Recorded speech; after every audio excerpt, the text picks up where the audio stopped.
Hi అండి. పిల్లలకి ఎంతో ఇష్టమైంది ఎగ్ నూడిల్స్ చేస్తున్నా అండి ఈవినింగు. పిల్లలు ఎంతో ఇష్టపడి తింటారు. ఎట్లా చేయాలో చూపిస్తున్నా చూడండి. కావాలి కొంచెం ఆయిల్ వేసుకోవాలి కదా, వేసేసాను నూడిల్స్. కొంచెం లైట్గా సాల్ట్ తినే ఫ్రెండ్స్ ఇట్లా చేత్తో పట్టుకుంటే కొంచెం మెత్తగా ఉంటుంది. చిల్లులు గంటలో పోసేద్దాం. చిల్లులు గంటలో పోసిన తర్వాత ఇట్లా వాటర్ ఇది చేసేసేయండి.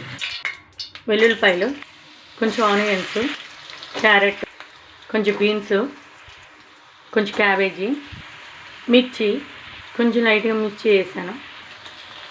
ఇలా ఒకసారి కొంచెం అయిన తర్వాత నూడిల్స్ వేసేసి తగిన సాల్టు, కొంచెం కారము, ఇట్లా ఎగ్ వేసి కొంచెం vinegar, chilli sauce, red chillies ఒకసారి తిప్పుకుందాం. పొడి పొడిలో ఆడాలి ఫ్రెండ్స్. ఇట్లా లైట్గా స్ప్రింగ్ ఆనియన్స్,